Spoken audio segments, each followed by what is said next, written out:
Hi everyone, welcome back to another video from 10 power 100 Karnataka. I am Tejas. I'm back again to do a quick video on how to score 75 plus in English for the upcoming examinations in the month of March.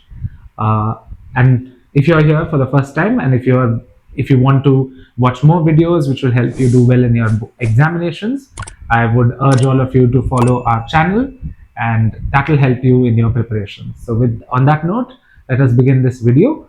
So as you can see, what we will try to cover in today's video are the 2-mark questions from the literature section of the textbook, right? So in my previous video, I've already shared with you how the 80 marks is divided into 40 marks, which is meant for literature, and the other 40 marks, which is meant for grammar and writing.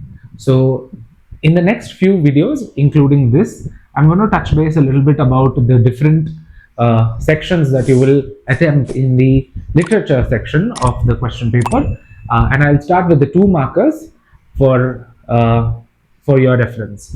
So without further ado, let's begin to explore this. Okay.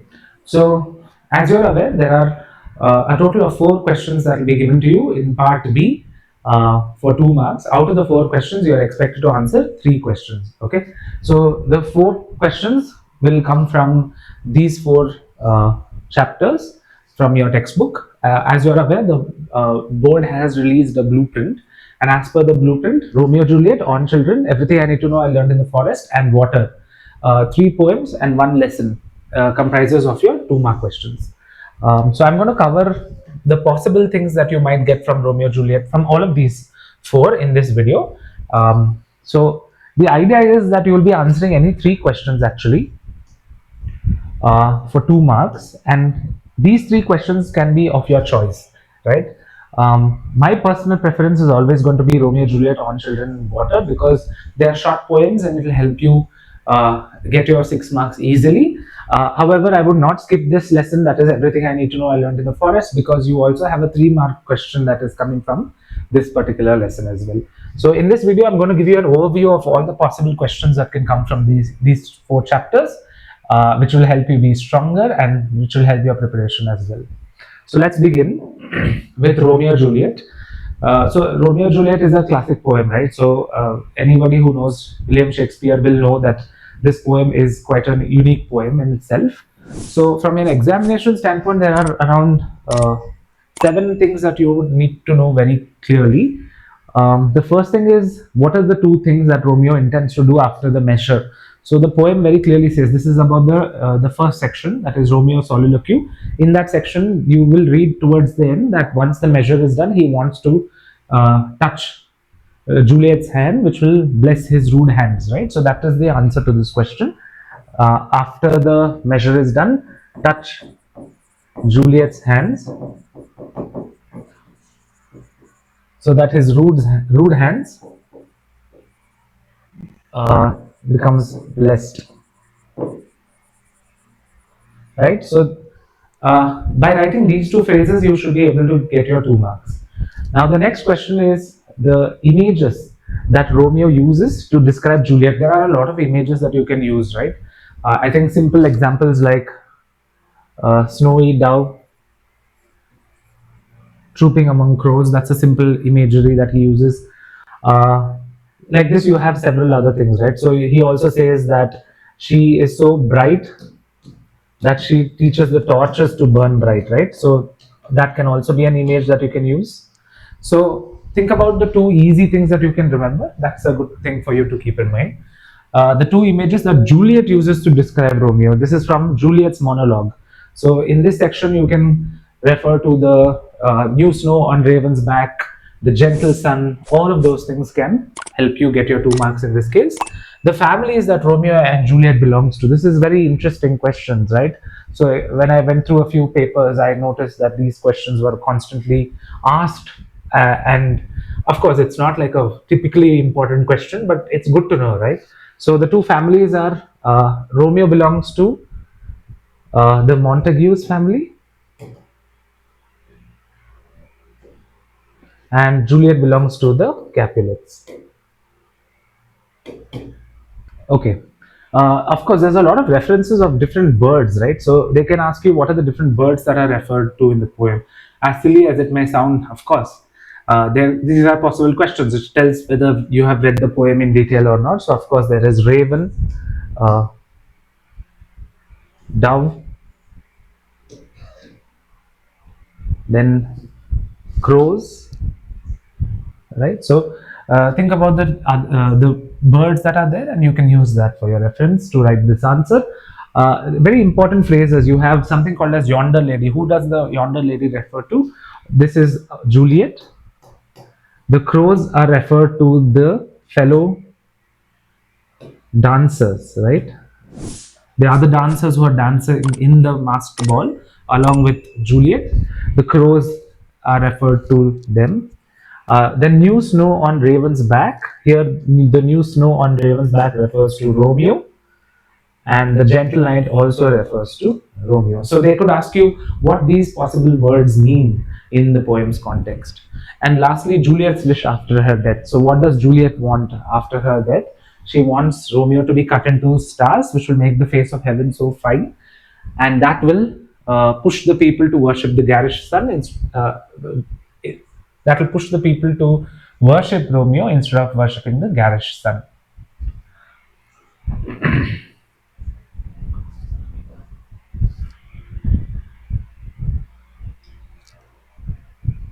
So all of these things will help you cut. Yeah, so overall, I think just having a clear understanding of the two sections of the poem will help you get your 2 marks. But these are the most commonly asked questions for 2 marks, which will help you prepare well for your examination. So moving on to the next poem, that is On Children. Again, there are a series of questions that is there for you, which will help us really decode the 2 markers that can come from this particular poem, right? So what can the parents house? What can they not house, right? So in the poem very clearly says that the parents can house the children, the bodies of the children, but they can't house the souls of the children. So because the souls dwell in the house of tomorrow. So this is a possible 2 mark that you can get from On Children. Then the imagery, that is, what does the bows refer to, what does arrow refer to, and who is the archer, right? So this imagery can also be asked for a 2 mark question. So the bows, remember this, the bows are nothing but your parents. The arrows refer to the children, and the archer refers to God himself. So the archer uses the bow to move the arrows, right? So that is the analogy over here. That's the imagery that the poet uses. Who bends the bow and why? If you have heard the previous explanation, you should know this. The bow is bent by the archer, right?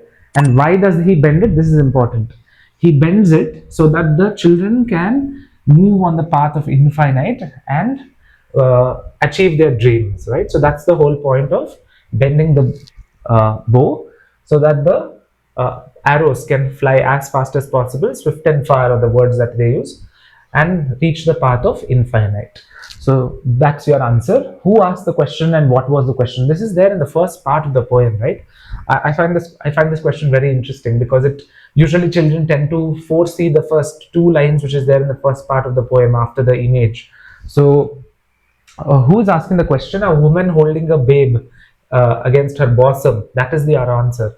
And what is the question she's asking? She's asking the prophet to talk about children, right? So that the whole poem is actually called as on Children, because the woman who is holding the baby against her bosom is actually asking the prophet to talk a little bit about children, right? So that's a key detail that you might miss when you're referring to this poem. The reasons for saying that your children are not your children, right? There are so many reasons that the poem actually outlines. Few of those reasons, and for a 2 marker, you should be writing at least 2 reasons. One of the reasons is that they come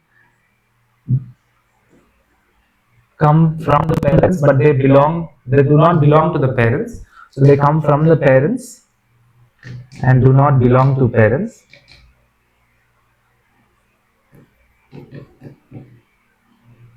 So this is one reference that you can make.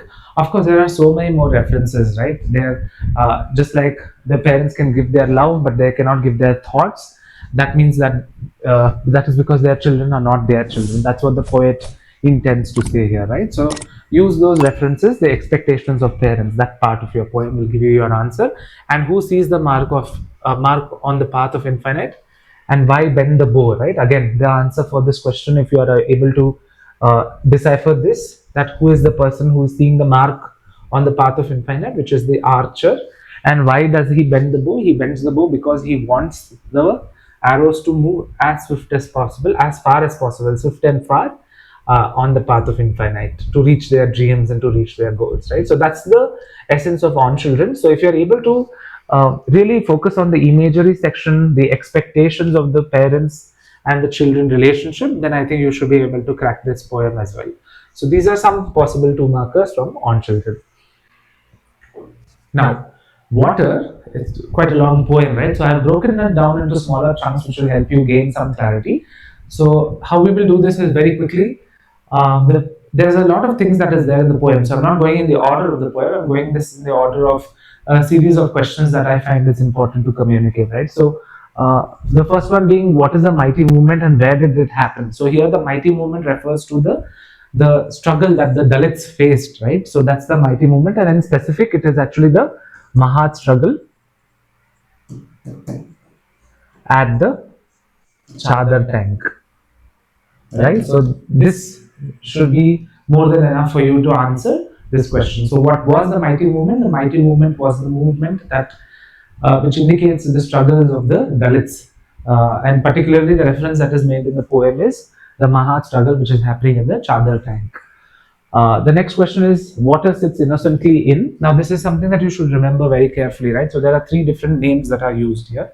So the water sits innocently in a distillery bottle because it cannot speak anything, right? So the poet has used that reference over here. So the water sits innocently in a distillery bottle with a new name called mineral water. Sorry, with a new name,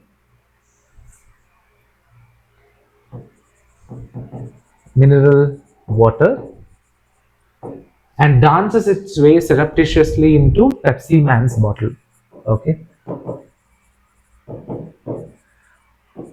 Now these are key, very, very important textual words for you to remember, because when you are referring to this poem for 2 markers, there is a high possibility that they can ask you what happens in this case, right?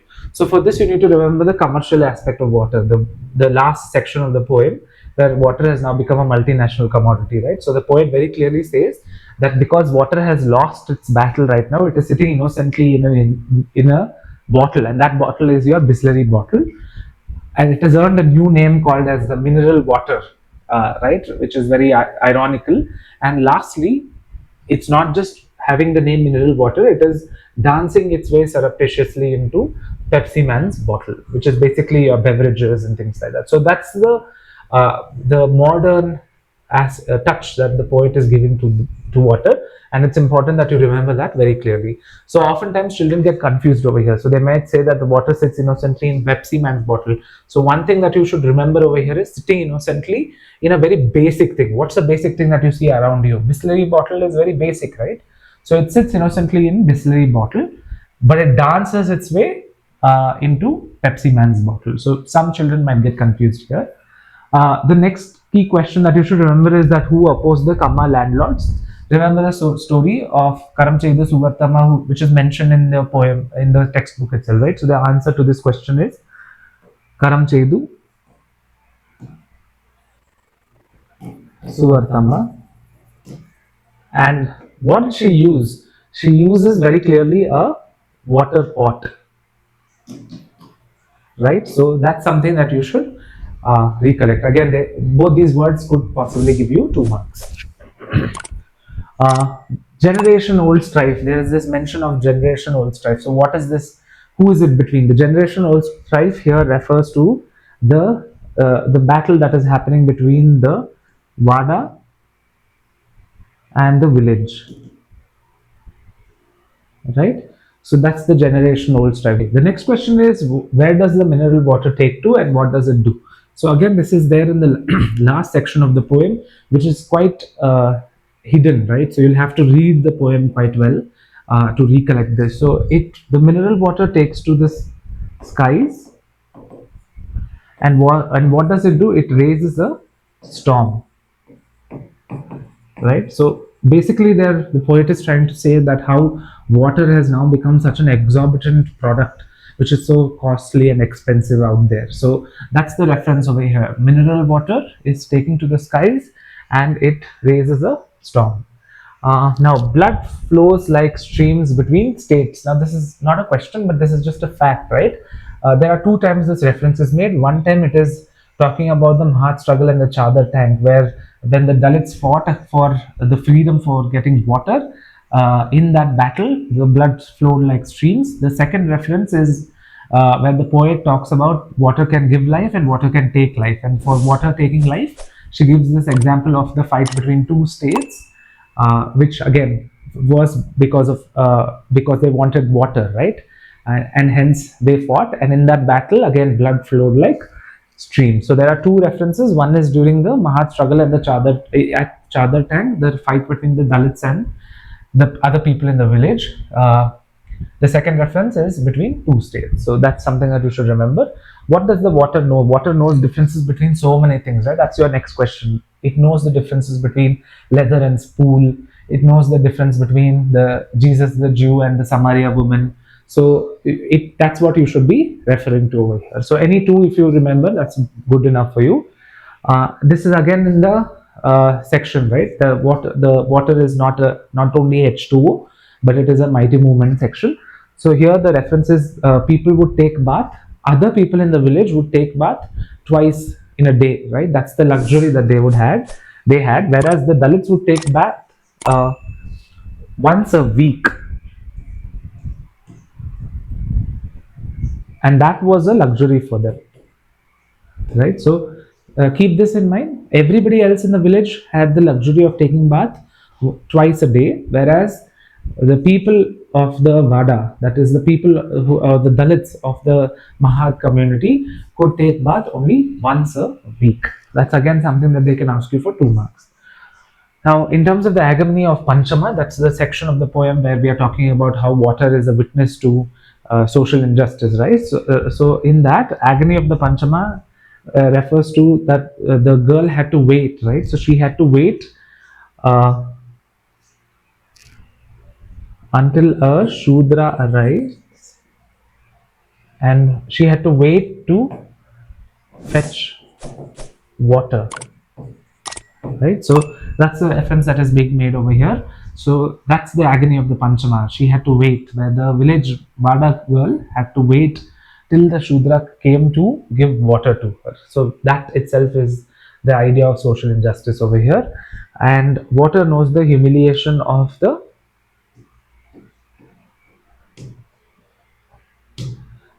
Vada girl. Yeah. So these are all, it looks very simple, right? But at the end of the day, there is a lot of details that you should remember from the poem, which is quite tricky, but it will help you in the long run if you are able to read the poem quite well, and if you are able to recollect at least these points, which will cover your majority 2-mark questions. So that's water for you. The last lesson, like I said, is everything I need to know I learned in the forest. So now here there's a lot of facts in this poem. So I'm going to take the next 2-3 minutes to just run you through all the different details that would help you score your 2 marks. Now, firstly, you should know about the Chipko movement. What was the Chipko movement? It was a movement that was led by the peasant women of Garhwal district, and the whole idea was to prevent cutting down of trees, right? So if you're able to write these keywords for your 2 markers, that should be more than enough.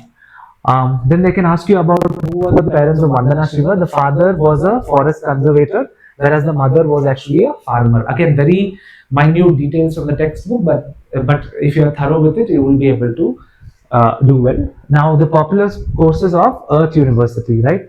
Again, this is also a very commonly asked question, very popular question. It can also come in your MCQs. At the same time, it can also appear in their 3-mark questions. So popular courses are the A to Z of organic farming and agroecology, and Gandhian globalization. A lot of mistakes that happen over here is that students forget to write the entire name. They just write A to Z of organic farming. it is not that, right? It's an incomplete name if you write so much. Please ensure that you write the whole thing, which is A to Z of organic farming and agroecology, and the other course is Gandhi and globalization. So these are just details that will help you. Now, what were the activities that Vandana Shiva used to do during her break? Right, that is another possible 2-mark question. She was doing padyatras. She was documenting the whole deforestation that was happening in the Himalayan region, and lastly, she was spreading message of the Chipko movement altogether, where women were hugging trees. Right, so these were some activities that she was doing during her break. So that's a good 2-mark question for you to keep in mind. Then, uh, what did biodiversity teach Vandana Shiva? It taught Vandana Shiva about the abundance and freedom of cooperation and mutual giving. The whole lesson talks about biodiversity, coexistence with of humans and nature together, right? So this answer would require you to write about the abundance and freedom of cooperation of mutual giving. That means it's not just humans who take things from the forest or nature. It is a mutual expectation that they have with each other, right? So using these words will help you gain your marks. Then this is very popular. What is the phrase Terra Madre referring to? Terra Madre means Mother Earth, and Terra Nullius refers to dead earth or empty land. So remember, Madre means mother, Terra means earth. So if you're able to combine these two, then automatically you'll get Mother Earth. Similarly, again, like I said, Terra means earth, and Nullius is nothing or dead, right? So it means dead earth or empty land. So that's your cue for 2 markers. That's one set of 2 markers. I'm going to quickly run you through the other set now. Then I've again made a list of all the possible things that you should know, right? So one of the things that you should know is that the name of this famous woman who led resistance against her own husband, and what was her name? It was Bachni Devi. So remember her name. And where did this entire resistance take place? It took place in Advani village. So this is also a very popular 3-mark question that you might get to describe the incident that happened in Advani. Then of course you have 2 questions that can come from Navdanya farm altogether, the monocultures, that section of your textbook. When was the Navdanya movement started? It was started in the year 1987. And when was Navdanya farm started? It was started in 1994. There's a 7-year gap between both these numbers, so that will help you recollect things better. It was the Navdanya movement which was started first, and then the Navdanya farm was started. Then there's also one section where you have to mention of 2 countries actually which focused on providing rights for nature. The first country was Ecuador, which gave the rights of nature in its constitution, and another country which focused on declaration of rights of Mother Earth was Bolivia. So you can remember both these names of countries, Ecuador and Bolivia, very popular countries in the world. Next, you have the name of a South African environmentalist. His name was Cormac Cullinan. So remember this person. This is also a very important 3-mark question. They can ask you about what was the idea of this person, right? So what did Cormac Cullinan focus on? They focused on emphasis on not having separatism. The idea of separatism is not a very conducive idea for people to live in, right? So we are a world where apartheid ended, the racial discrimination that was there, and it is important for us to not have separatism between nature and humans. They are both together, and that's why he called for a new thing called as eco-apartheid. Yeah. Next section is about just again some names that you should remember. The father of modern science was Francis Bacon, and there's a mention of a philosopher who said that man is mutilating Mother Earth, right? And who was she? She was Caroline Merchant. So these 2 names are also important. What did they do can also be asked for 2-mark questions. What does Earth University teach? It teaches Earth democracy. And where does it teach? It teaches in Navdanya farm, right? And the last section, that is the upper one section, there's a mention of Rabindranath Tagore. So what did he do? He actually started Shantiniketan in West Bengal. And the whole idea of Shantiniketan was to drive the whole essence of Earth democracy and the teachings of Earth University, right? And he also was an author of an essay which is called Tapovan, which roughly translates to the forest of purity. So these are some facts that will help you remember that you have to remember for your 2 markers from this lesson. And just for your reference, right? This is not a small lesson. Everything I need to know, I learned in forest is very big, right? So what's important is for you to break it into smaller chunks, like how I've done. Write down facts that will help you recollect things very well, or refer to our video, which will give you the overall summary of that lesson, right? So I think this should be more than enough for you to do well in your 2 markers. Now, just some suggestions from my end, or some tips, right? First thing is first, keep your answers clear and simple. It's a 2 mark question, so you're expected to write in 2 sentences. Keep your sentences simple and clear. The second thing is to underline the keywords in the 2 markers. I think evaluators will appreciate students if you're able to highlight the key words in your answers, right? So highlighting is very important. The third tip that I would give you is to not make spelling errors and grammatical errors. Now, what really happens is when you make spelling errors and grammatical errors, that shows that your language skills are not that great. And it purely depends on the evaluator to cut marks or not to cut marks. So I would say do not make simple, careless spelling errors or grammatical errors in your answers. The next key thing that I want you to keep in mind is, see, it's just 4 questions, right? For 2 marks, and a total of 6 marks. So there is no harm in attempting all the 4 questions. And for you to know all the 4 questions, I think the video will help you remember the key details, right? So attempt all the 4 questions is what I would say. Attempt your 3 best first, and then post that you can attempt the extra question as well. My choice for all of you is to attempt questions from Romeo and Juliet, On Children, and Water. These 3, like I said in the beginning, are very simple poems, and it comprises of very little details, which will give you, which is easy for anybody to remember. You don't have to be an extraordinary child to remember all the points. Even if you're an average child, even if you are struggling with English, those 3 poems are good enough for you to get your 6 marks. The next thing for you to remember is that forest lesson can be your buffer lesson, but again, like I said, there's no harm in reading it because it's very simple, and if you are referring to the facts that I have shared with you in this video, I think that should be good enough for you for your 2 markers, right? So those were some of my tips. I am just going to leave you with this thought, right? Usually there is a lot of resources that is available for English online, and there's so much of resources that the board has also provided. You have your 3 model papers, you have the question bank that is provided to you, you have guides, you have scanners, you have the handbook which has been provided. So there's a lot of resources, right? Utilization of those resources is important, but at the same time, any literature person would always say that it's important for you to refer to your textbook, because your textbook is the best resource no matter what, right? So it gives you accurate information, it gives you the right information, which will help you be completely thoroughly prepared for your examination. So my request is, of course, be smart, read your textbook, make your points, at the same time refer to these extra sources that are provided to you. It will help you do very well. You just rely on one source may not be the best idea, right? So combine both the things. You read the other sources also, you read your textbook also thoroughly, so that you have a very good information base and you will not make errors, right? So that's my biggest tip for all of you for 2 markers. I will also be sharing this in the 3 marks and in the 4 marks video. With that, I come to the end of this video. I hope this video was which was helpful for all of you.